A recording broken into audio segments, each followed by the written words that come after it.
You're listening to the Naked Bible Podcast. To support this podcast, go to nakedbiblepodcast.com and click on the support link in the upper right-hand corner. If you're new to the podcast and Dr. Heiser's approach to the Bible, click on New Start Here at nakedbiblepodcast.com. Welcome to the Naked Bible Podcast, episode 243, ETS Interviews, Part 2. I'm the layman, Trey Strickland. He's the scholar, Dr. Micah Heiser. Hey, Mike, another day. Yeah, it's been busy, kind of hectic. It has. It's always fun to try to find a setup where to set up to record these. And we've added video this year, so hopefully that turns out well. But, we've commandeered several chairs at a table. Mike and I stole a table from a ballroom. Don't tell anybody. Yeah, but, we file that under. It's easier to get forgiveness than permission. So that's just kind of how we roll. Absolutely. Well, who we got for this episode? Well, this episode we have David Capes, who is an expert in New Testament and Second Temple Judaism. David was sort of an early member of what the academic community would sort of call early high Christology or early Jewish binitarian Christology. Again, those of you who have read Unseen Realm, of course, know that what all that means is, the idea of Jesus as God that has a history that is deeply rooted textually and historically. And so David was part of that. I mean, way back in the 90s, he's still part of that. He has a new book out that's really aimed at the non-specialist. So I thought when I saw that, this is going to be an ideal person to have an interview with. And then along with David, we have Gerry Breshears. Gerry is going to be familiar to the audience. He was on the promotional video for Unseen Realm. He's been a friend for a long time. He's connected to the Bible Project. He's really sort of helped me make some connections in the wider evangelical world. Gerry's a systematic theologian up in the Pacific Northwest, in the region where I'm at now. But he and I have a fairly long history, so I thought it would be fun to have him on the podcast and talk about what he actually does. And then after him, we have Mark Futato. Again, his name will be familiar to some who have taken a Memra course in Hebrew. We use his grammar. But Mark is going to spend some time with us and talk about Hebrew, no surprise there, and some things he's been working on. And I should tell the audience that, Mark has been a really, I think, enthusiastic adopter, a fan of the book Unseen Realm.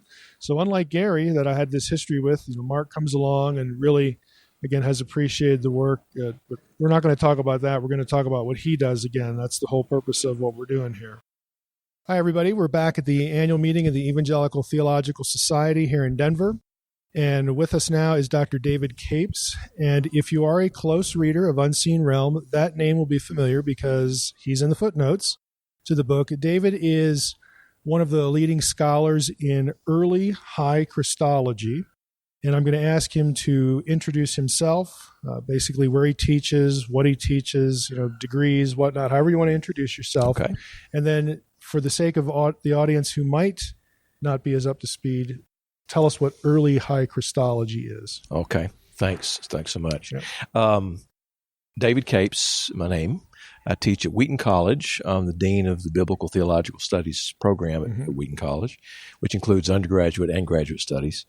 And the book that we're talking about is called The Divine Christ, Paul, the Lord Jesus, and the Scriptures of Israel. Hold it up.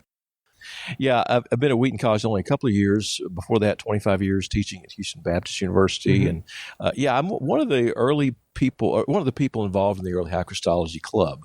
There's actually a group of us who are scholars that have written books or articles arguing that from the very earliest moment in history that we have, which is the writings of the Apostle Paul, that there are expressions of a high Christology or a divine Christology in those texts. The worship of Jesus is described. Jesus, there are particular titles associated with Jesus, particular actions associated with Jesus that could only really be understood as if early Christians like Paul and who are Jews understood Jesus to be divine, one with God. Right. I imagine there's some diversity within the club, but they would understand Paul as expressing the idea that Jesus was Yahweh incarnate, somehow attaching him to Yahweh. Jesus is the embodiment of God. Yeah, one of the things I do in this particular book is take a look at those 14 or 15 places in Paul where he's quoting or alluding to an Old Testament text that is associated with the divine name. Now, you've got to know that the divine name is understood to have unbelievable reverence at this particular time. It wasn't to be spoken. Right. It wasn't to be written lightly. When you were reading scripture in the synagogue, when you came to the four letters, the Yod, the Hey, the Vav, the Hey of the divine name, you were to substitute a word. In the provinces where Greek was spoken, they would substitute the word kurios, and that becomes the word associated particularly with Jesus. Over 200 times in the New Testament, Paul refers to Jesus as the kurios. Yeah, and kurios means Lord. Right. Again, so when you read Lord in your English Bible, in these quotations, this is what's happening. Yeah, in the Old Testament, a lot of times when you look through and you see the word Lord, it's spelled the same way, Lord, but you might have uppercase letters or lowercase. That's to signal to the reader that when it's all uppercase, that we have an expression of the divine name. Yeah. And I don't know how early that goes back, probably the 11th or 12th century, where the word Lord was substituted for the divine name. Now, in the Old King James Bible, about 6 or 7 times, they use the word Jehovah, but that's actually sort of a composite word, not really the divine name. Yeah. So again, this is important subject matter because, there's this notion, out in the wacky world of the internet, which I affectionately refer to as Middle Earth, that high Christology, the notion of the deity of Christ, Yahweh is incarnate, the Trinitarian stuff that goes with it, that's a contrivance that comes much later than the New Testament period. And so your work and the work of others basically, seriously is a good rebuttal to that kind of thing, that if you're going to go off and call this a contrivance, there are a lot of data here that you're not dealing with. There's a ton of information. Yeah, I don't know that we've won the day completely. There's still a few scholars out there who say, well, it develops over time. We call that the late, low, and slow club. We're the early high Christology club. Then there's the late, low, and slow and low club. People like Jimmy Dunn, for example, who make the case in his book that it's probably not until you get to the Gospel of John that you have a full-orbed divine Christology. We think actually the evidence points to the fact that Paul, our earliest theologian, and even the traditions that he cites, the hymn bits that he cites as part of what Dr. Father Earl Ellis called preformed tradition, that it's even present there, which takes us back within maybe a decade or two of the execution of Jesus. So this happens very, very early. Yeah. Do you connect it at all, either in this book or some other book, with you have your Memra traditions. That would be another trajectory to follow to sort of make the same point. Yeah, no, I haven't done that in this particular book. I'm trying to think if I know of anybody who's doing that. Daniel Boyarin, has done a good bit of recent work, and the two powers, building off what Siegel, had done. Alan Siegel, who was a Jewish New Testament scholar, was a member. Mug-carrying member of our early high Christology club. Good for he was him. there when it was founded. It was actually founded back in Chicago back in 1995 or 6 at the SBL meeting. There's an interesting story about that, but that would probably take us longer. Is there a unique contribution in this book compared to some other things? Feel free to mention your other books. Yeah. Is there something unique about this book that isn't in the other ones, or is this a distillation, or how would you characterize? This is actually I did a book a number of years ago published in the Wundt series, Wissenschaftliche Untersuchungen zum Neuen Testament. And Martin Hengel was the one who helped to get that published. And essentially it was called Old Testament Yahweh Text in Paul's Christology. That was sort of more of an academic version of this, but since then what I've done is actually engaged other scholars who've written on the topic and tried to bring the book up to date. But I have looked at these expressions of what I call Yahweh text, where the divine name is now translated or rendered as kurios and now applied to Jesus. Now, it's not every time. There are a number of times that it's referred to God the Father, demonstrating that it's not just something that Paul does. Right. But the fact that he would do it to both. The fact that he does it in both places.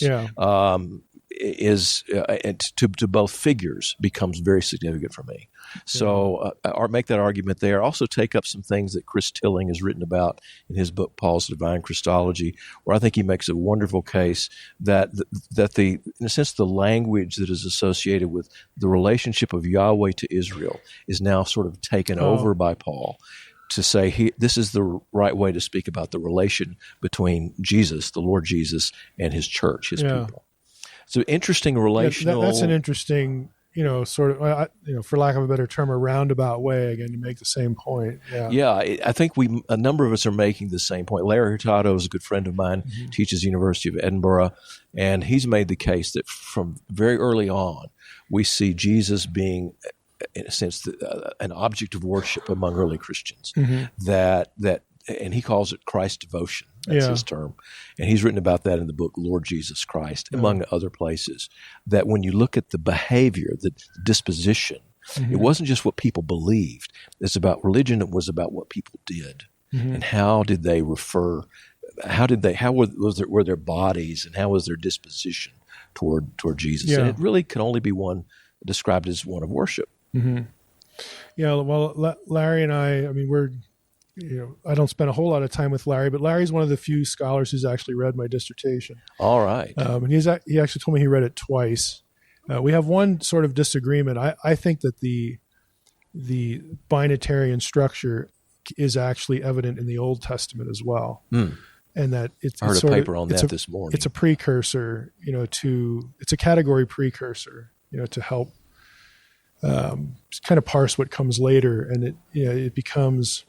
The people who are writing in the Second Temple period are noticing certain trajectories, I believe, from the Old Testament. I'm a Semitic guy, and so to cut to the chase, and what Larry and I have talked about a few times is in Canaanite religion, you had a divine council that was headed by two separate deities, El and Baal.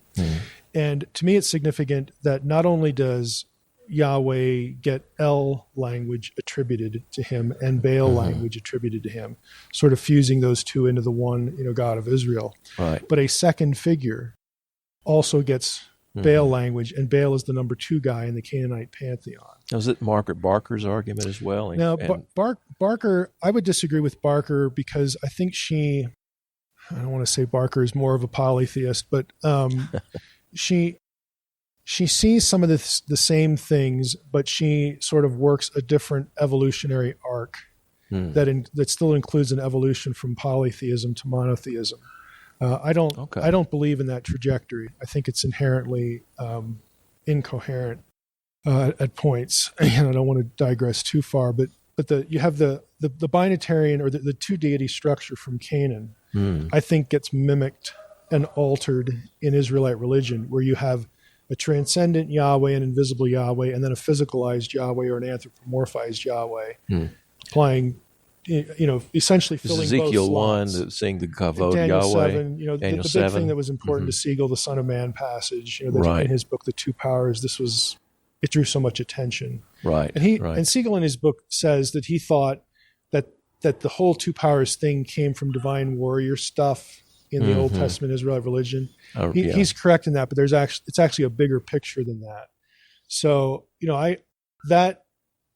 part of my dissertation drew me into your work and, works by Hurtado and other people, because I see this sort of as a repurposing or repackaging or whatever term we're going to use, right? That they're building off a category that they're familiar with. And then they're, in between the Testament, you have all the speculation. Well, who's the second power?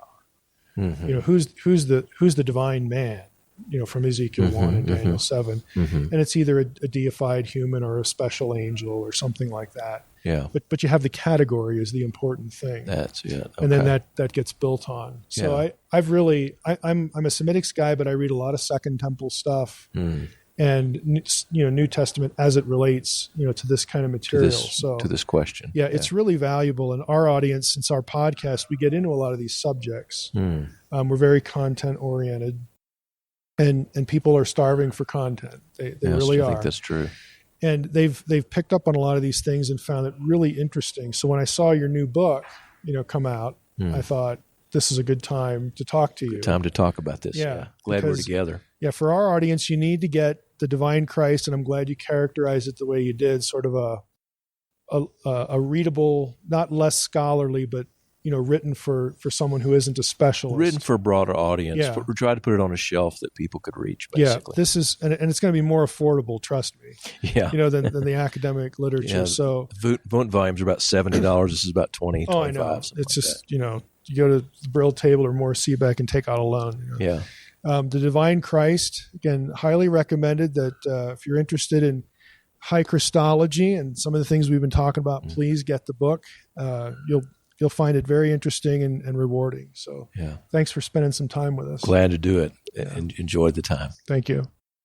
Well, we're back at ETS annual meeting in Denver, and we have with us Gerry Breshears. Now, his face will be familiar to a number of you who remember several years ago now the video promoting Unseen Realm. He was an early supporter, was in that video, and so we're thrilled to welcome him. But for those of you who didn't see that, and to whom he would be new, I'm going to ask him to introduce himself. Okay. Well, I'm a friend of Mike Heiser's from way back when, and that makes me absolutely infamous and notorious and hated by the whole world. Enemy of the Academy. Totally. No, it's I'm a Western Seminary. My home base is in Portland, but I teach in San Jose and Sacramento and Seattle, and we have gatherings that happen in Anchorage, Alaska. And I've not been to a gathering in Honolulu yet, but perhaps it will happen. So I teach, my primary is theology, but I teach the whole Bible as well, and then topics like spiritual warfare and such. And so I got interested in the Dan Brown stuff when Da Vinci Code came out because of the nonsense that was done there, particularly the worldview behind it. And that's when I'm like Mike, because he was doing a podcast or an ETS paper on the worldview behind that. Yep. And I went to it. That. I never heard of Mike Heiser, but the topic was interesting. And I heard this, I said, man, this guy gets it. So we had a long, intense conversation, and it's history from there. But so I've been at Western almost 40 years and had all kinds of students and been promoting what is now Unseen Realm since before Unseen Realm existed. Yep. And I've learned a lot from Mike, and I don't think I've taught you anything. An early... I read years ago, you did an article in Jets on the covenants. Yeah. Back when the whole dispensational covenant theology, progressive dispensational thing was going on. So, you have taught me something. That was a good article. Very helpful. I did that thing on progressive dispensationalism as a plenary, would have been like 1992. And it was, at that point, it was brand new. And I was the one that really introduced progressive dispensationalism to the world through that plenary paper.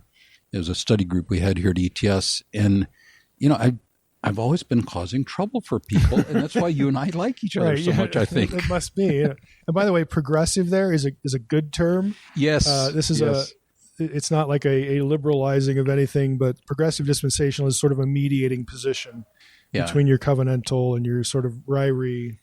Well, I'd like to say it's a more biblical presentation of dispensationalism than classic stuff.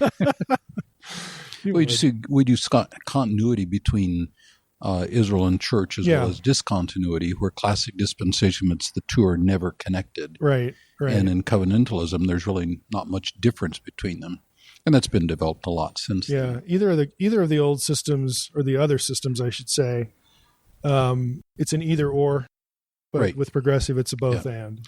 Yeah, the sense that Israel never fulfills church never fulfills any of Israel's prophecy, classic, or the supersessionism, as it's called, the replacement theology, where the church replaces Israel, and there's no future for God's Jewish people. It's just an overstatement. Yeah. So progressive dispensation, the way I would say it, is that there's a national future for Israel as a double-blessed firstborn nation among the nations, but instead of separating the two completely the way classic does, or just putting them all together as covenantalism, I think there will be nations, tribes in the millennium, and the Jewish will be a double-blessed firstborn type nation. So there's a lot of fun behind that. Yeah. Now you have a very close relationship to the Bible Project. I do. So why don't you tell us about that? The Bible Project, my connection began with Tim Mackey when he was a Multnomah student. I got introduced to him through Ray Lubeck, and we connected, and he came to Western and did an MA with us. I drug him off to Odessa, Ukraine, along with Jessica, to teach Ukrainian pastors along with me. Mm-hmm. So he's up in front of these pastors drawing little mountains on the whiteboard. And you see where the drawings have come from there. And I mean, they were just entranced by what he was teaching. And then he went to Madison to do his PhD, and we maintained a very close friendship. And then he was at Black Hawk Church there as teaching pastor. And I was having him come back and do some adjunct teaching for me. And I helped negotiate getting back to Portland. And then he and John Collins connected. They've been classmates at Multnomah. And so they needed somebody that somebody'd heard of. So they asked me to be on the board. I'm keenly interested in what they're doing. So I got into the ground floor, and I've been on the board, still am on the board, and be a theological biblical advisor. So I review scripts and those kind of things. And it helps them from terrible mistakes, not all of them. But they had a picture of Jesus, and they had him sawing something with a saw. And I said, "Wait a minute, that's not what they do. They're like craftsmen. They do stone, not wood." Oh, so I changed the video to him chiseling on something, and so I saved him for a terrible mistake. The ancient word, Well, I'm sure they were appreciative of that. It's a lot of fun, and just seeing how Bible Project has become one of the key teaching things for Scripture in the whole world. We're working on the translations now. We're headed out toward 50 translations. Wow! So a friend of mine is in Mongolia, Jen and Corey Ellison, and Corey sent me an email and said, "Hey, we've got some people who do Mongolian. Is the Bible Project ever coming into Mongolian?" And I thought, Mongolian? I don't know. I got him in touch with Ken Weigel. Sure enough, Mongolian's on our list, and it will now go up about 10 languages because of the connection through Corey. There's a connection there, So if you want to read the Bible in Mongolian, there'll be a Bible Project for you in about 3 years. Is that adding subtitles, or what is involved in what we do is we translate the script using carefully selected and trained translators. Good idea. Yeah. And then the sketchbook videos, they actually change all. No, they change they put it in Mongolian. Wow. I've seen the Arabic stuff. And so it's looking at the creation video, for example, and it's in Arabic. And when it writes it, instead of writing left to right with English letters, it's writing from right to left in Arabic letters.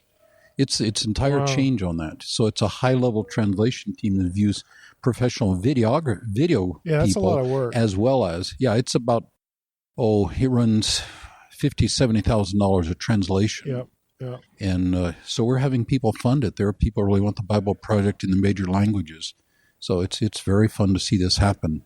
Wow. So it'll go out in 50 languages. We're almost done with Cantonese, nearly done with Spanish, well underway in French, German, Indonesian, Arabic, and it's going hard at it because we really want to bring this basic teaching to the whole world, not just the English-speaking world. Now, you last thing we should hit on. You do a lot of travel. I do. You mentioned you're teaching internationally, so. Is that something you do because you're invited personally, or do you do it on behalf of the seminary, or a little bit of both? All I do is in personal invitations through friends in various places. So I teach all the way from untrained pastors in the Philippines on how to go from text to sermon to do expositional teaching. And these are guys, one of the past guys I did here 2 years ago when I was in the Philippines. If you know Manila, you know the Quiapo slum, which is one of the worst slums in the world. That's where he grew up. He was born in the slum.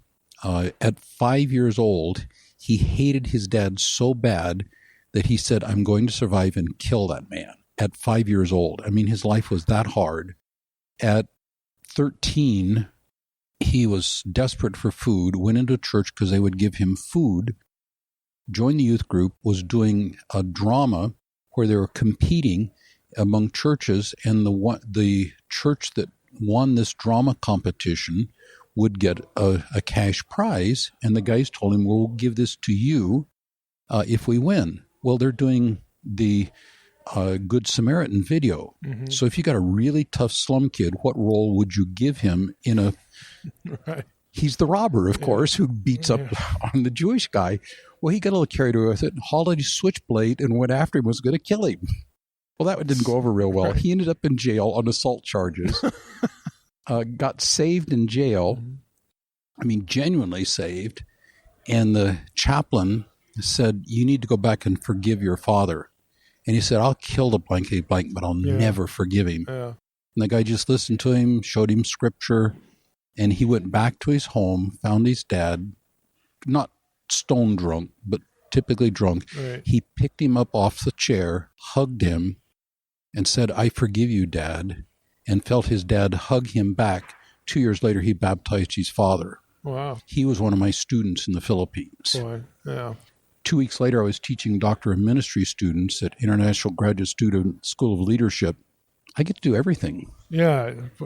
If you can handle the, I mean, because I follow you on Twitter, it's like, really? You're where? And now you're I don't know how you handle all this. Most recently in Beirut, overseas. And I get to do a lot of very cool stuff. Wow.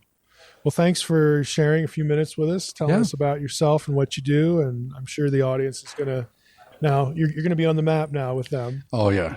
Friend of Mike Heiser, that's why I'm famous. Maybe they'll give you more to do. Thanks a lot. Yep. Welcome back to our interviews at the Evangelical Theological Society meeting in Denver. And we have with us now Mark Futato. That name will be familiar to some of you who have done some Hebrew study either through me or somewhere else online, because Mark is the author, the creator of, I think, arguably the best-selling introductory Hebrew grammar. So that would be where some of you may have heard of him. Mark and I go back a long way with Logos, with Mobile Ed. He's a professor who did a Mobile Ed course, actually more than one Mobile Ed course at this point for us. But he was there from the very beginning, so some of you might know him from there. But for those of you who don't, I'm going to ask him to introduce himself briefly. And there are a few things we want to talk about that I think our audience will be interested in. So thanks, tell Mike. them who you are. My name is Mark Futato, as Mike said. I am currently a professor of Hebrew and Old Testament at RTS Orlando. I've been there for 20 years now. Before that, I taught for 11 years at Westminster in California. And before that, I was a pastor of a local church outside the Washington, D.C. area. Backing up from there, I did my graduate studies at the Catholic University in Washington, D.C., and prior to that, I did my seminary studies at Westminster in Philadelphia, and I started all of this as an undergrad at Geneva College just outside of Pittsburgh. Wow. So, I mean, you're a Semitist, obviously, Semitic languages, biblical Hebrew, that sort of thing. What do you teach now? Give us an example of what your teaching schedule's like. What do they have you doing? Well, currently my over half of my teaching is Hebrew. Okay. We have a sequence on the Orlando campus of Hebrew 1, Hebrew 2, that's mainly grammar, and then Hebrew 3, which is exegesis. And until now, I've been teaching 2 different tracks. One of those tracks has been traditional. I use my beginning biblical Hebrew, 40 chapters. It's all just very traditional, face-to-face classroom Hebrew instruction. The other track that I've been teaching for a good number of years has been innovative. It is only half of the grammar that you would learn in a traditional track. So what do I do with the other half of my time? Mm-hmm. I teach students how to use Logos software as the other part of their Hebrew class. I jokingly tell my students in the electronic track that I'm only going to give them half of the Hebrew to forget over the years. Right. But I do guarantee them that for the rest of their ministry, they're going to be using what they have learned in my coursework. And it is gratifying. Yeah. I get emails from students who have been out of school for 3, 4, 5, 6, 10 years, and they say, thanks for what you taught me in that electronic track. I am using my Hebrew and my Logos software in my ministry all the time. Yeah. And that's really the way it should be. And that, just to be honest about it, that's quite different than someone who only had, a traditional course that had really no kind of tools-based approach at all. Because, who has, when you go out in the ministry, who has 5 or 10 hours a week to keep up with vocabulary and forms? Yeah. It's not realistic. No. And the other thing about that is it in terms of the outcomes, it gives you the outcomes that you're looking for. In a typical seminary curriculum, we don't have nearly enough time to get students anywhere near competency in reading Hebrew. Right. But we can really teach them how to use good, sophisticated software. I maintain that for a pastor or a serious student of the Bible, a teacher, they can't really use the best of what is inside Logos if they don't at least know a modicum of Greek and Hebrew. They need to have heard of a piel and a hiphiel, and they need to know that melech is a noun and it's not an adverb. But with that modicum of Hebrew grammar, they can really, two P's, since I'm Presbyterian, 2 P's. One of those is precise. I give the example that if you're studying Psalm 1 and you see that word blessed, you say, let me find all the examples of that. If you're limited to English, you find all of the occurrences of blessed. The problem is there's no precision there because you've got a bunch of ashreys and you've got a bunch of baruchs and you don't even know it. Right. You got different Hebrew lemmas get the same English translation. I teach students enough Hebrew, and with the ease of use in Logos, I teach them to right-click, and then they can find all of the Hebrew words that are underlying the blessed in Psalm 1. So, number one, their Bible study is going to be much more precise. But number two, it's also going to be more profound because there are a lot of tools. Let's just say the New International Dictionary of Old Testament Theology and Exegesis. Now, without knowing Hebrew, you can use that. But you cannot use it as well and as profoundly if you don't know at least how to sound out and read the Hebrew words. So that's been my basic philosophy. Now, I just found out that this year is the last year that I'm going to be allowed to teach that. Oh, wow. So all of my students are going to have to go through the traditional track. So I'm actually thinking about what to do about that. And you've had some experience with this, Mike. And so you and I need to chat more.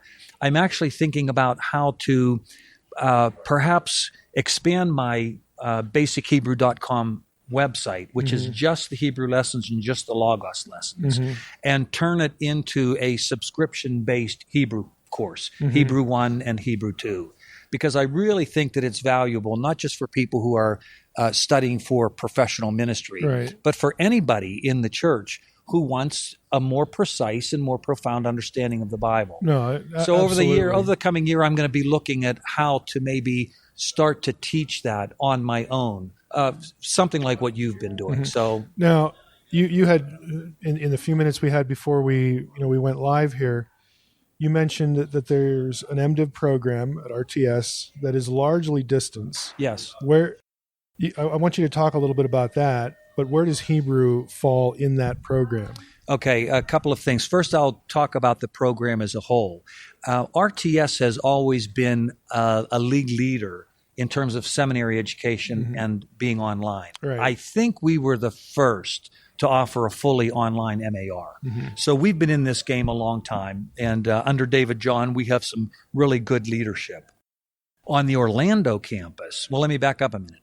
A couple of years ago, the accrediting agencies finally granted permission to give a fully online MDiv. Since it's a professional degree, they were always of the opinion that there had to be some level of face-to-face education. But they've done away with that. Well, our board was appreciative of that, but wasn't willing to go the full way into an online program. But in Orlando, we're experimenting with a distance MDiv or a hybrid MDiv. And what that means is to get your Orlando MDiv, you only need 33 hours of on-campus credit. And the rest you can do online at whatever campus you can get to. But another dimension of that is we have provided a fair number of those courses in a hybrid format. That means that students will do half of the course online before they ever come to campus. So these hybrid or distance MDiv students are able to do their MDiv degree without ever uprooting because they can get all of their online credits. Not online, all of their Orlando residential credits by coming in Januaries and summers. Now, back in the day, a student could come for 1 week. That's one airfare, room and board. But because all of those hours had to be in class, you could only do one class. You only do one class. Now, with the ability to do half of that work before you even get there, we have students who will do 3 classes in 1 week. And so that is really efficient with regard to their funds and their time away from family. So the hybrid or distance MDiv, which isn't on all the RTS campuses, it's just RTS Orlando, it's really a great program. It sounds to me like if you're doing, if you triple up like that, what is that? Probably 3 or 4, doing that 3 or 4 times, you can get close to wiping out that residency? Yeah, you can actually. We have a couple of curricular structures set up. Okay. I don't know that anybody's done it, but in theory, there is a curriculum to do a distance MDiv in 3 years without ever moving. Wow. Now, it's more likely that if you work hard, you're going to do it in 4, because a lot of these students have. They've got jobs. They've got jobs. They've got families. But according to the schedule, you're able to do that. Now, where the Hebrew fits in, I have been teaching that Hebrew 1, 2, and Hebrew exegesis for the global campus, which is where our Orlando students have been able to get that credit. Mm-hmm. And it's been my online electronic, my hybrid, half Hebrew, half Logos software. Mm-hmm. But that's going away at the end of 2019. Mm-hmm. And it's going to be replaced by a traditional approach to teaching Hebrew, albeit delivered online. Okay. And there is a difference between, in my estimation, from my years of experience of teaching fully online and teaching hybrid classes, an online class is not a face-to-face class delivered over the internet. Mm-hmm. There are different strategies, different objectives that you use in accomplishing your goals. But the new version, which is in good hands, it's going to be taught, I gather, by Miles Van Pelt. Okay. And Miles has been around the block. He knows what he's doing. He has the Hebrew courses already published with Zondervan. Yeah. And so it's in good hands, but it's going to be a significantly different approach than what I've been doing for the last, 15 years. Mm-hmm. Wow. Any other books you want to tell us about? Something that you've recently authored? That you want to I'm surprised you asked that question. There's more. There is a book that should be out this summer.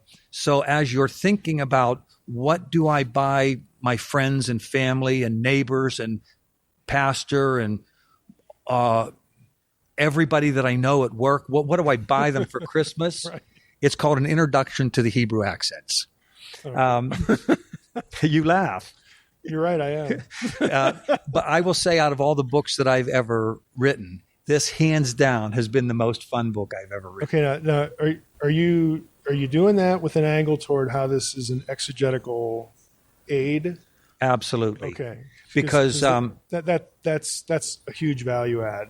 Yeah, I'll give you a little bit of background to that.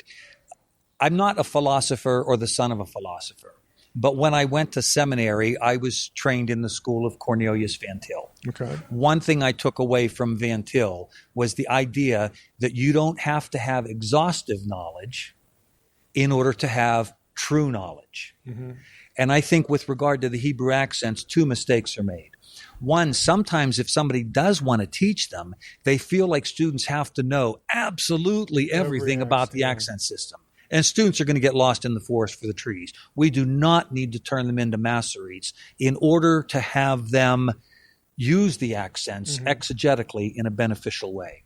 The other extreme is, they're just so complicated, I'm not going to bother teaching them anything at all. And so I've come up with a via media. And so I'm going to teach them enough about the accents that they can use them exegetically without getting them lost in the forest for the trees. So in the basic flow of the book is that I introduce them to the concept, the fundamental concept of continuous dichotomy. An accent breaks a verse in half, then you break the halves in half, then you break the halves of the halves in half. And I teach them the big disjunctive accents. Yeah. Then I teach them the conjunctive accents, which don't play as major a role in the exegetical process. And then after that, I have a chapter on how to use this stuff in the exegetical process. Do you use Daniel 9, the weeks, as an example of this? I do not. Okay. No. I'm also neither a prophet nor the son of a prophet, and I'm not an apocalypticist. So I leave you're not going to use the accents to justify an eschatological position. No, but most people who read the Hebrew Bible with the accents are postmillennial. Okay, all right. All right. So where was I? Yeah. Oh, yes. So in this chapter on how to use them, it's arbitrary, but it's heuristic. I divide them into three categories. Okay. Places where you can see that the accents make a subtle difference. For example, in the context of the Shema, it says, repeat them to your sons and talk about them when you, and then it gives the various environments. Mm-hmm. And I think when we pick up our English Bible, we're led to think, repeat them to your sons, number one, and teach them and repeat them or speak about them in all these environments. But if you look at the accents, the verse is cut in half after speak about them. So it's repeat them and speak about them. So all the other ones are on equal footing. And in other words, those qualifications of when and where, that qualifies the whole half of the verse, not just the speaking. Now, nobody's going to go to hell if they don't know that. Am I allowed to say that in this podcast? You know what I mean? Right. But it does make a small difference. Yeah. And there are scads of places where you see these small differences. Another one is at the end of Job. Some translations lead you to believe that there were Job's sons, and there were Job's daughters, and there were the rest of Job's family. Mm-hmm. But when you read the accents, there are only two groups. The sons and the daughters, pause, and the rest of the people. So subtle differences. Mm-hmm. There are also places where it makes a more significant difference. Now, I'm not saying this is my view, mind you. I'm saying this is the view of the Masoretes. You'll appreciate this if you haven't seen it. Okay, go ahead. It's in Genesis 1, I think it's the 21st verse. It says God created, and then there are 4 direct objects. And the first is the big tanin. Mm-hmm. The big taninim. And then you get 3 other direct objects, and then you get the expression, God saw that it was good. Okay. So you have 2 main predications in this verse. Number 1, God created all the direct objects. Number 2, God saw that it was good. Now, logically, where the Masoretes would normally divide that verse in half, and half has nothing to do with verb length or word length, it's sense, it would be God created, and then here are 4 direct objects, major pause, and then it would say, God saw that it was good. But it doesn't. The Masoretes put the major disjunctive accent on taninim gedolim, which is weird. But it is weird. It's also interesting. Now, let me tell you why it's weird. Okay. They have made the major division that separates 4 of the direct objects, the first from the next 3. In a sense, that makes no sense. Now, but why? But the statement, when you look at it from a linguistic point of view, in terms of tree structure, the Atnach divides the verse in half, and so as in the Logos Hebrew cannellation system, we're going to call Atnach A the first half and Atnach B the second half. But you see, the God saw that it was good is Zakef B. Okay. And what that means is, like the example with Deuteronomy, and God saw that it was good only qualifies the last 3 direct objects. It does not qualify the taninim. Yeah, those are the great sea dragons, the sea serpents. So, but that makes a conceptual sense because of the whole chaos metaphor. Yeah. So you ask the question, why did the Masoretes put the accent there? You've sold your book now, so it just they want to dissociate the tanin from the affirmation that it was good. The affirmation of goodness. Now, I'm not saying this is my interpretation. Okay. All right. I'm just telling you what the Masoretes are thinking. Me, so. Is that good? That's good. You going to buy the book? I'm going to buy the book. Okay. Thanks for spending some time with us and talking about what you do. And again, I get questions all the time about where can I take a class? Where can I take a degree? I don't want to move. I want to go to school. There you go. RTS, again, has been in the distance ed business a long time, so you might want to check them out. So thanks a lot. You're welcome, Mike. All right, Mike, those are 3 great interviews. I really liked Gerry. I'm a big fan of the Bible Project, and we also have Tim and John coming on in 2 or 3 weeks on our podcast, so stay tuned for that. But 3 great interviews, and we've got a ton more to come. So, all right, well, we just want to thank everybody for listening to the Naked Bible Podcast. God bless. Thanks for listening to the Naked Bible Podcast. To support this podcast, visit www.nakedbibleblog.com. To learn more about Dr. Heiser's other websites and blogs, go to www.drmsh.com.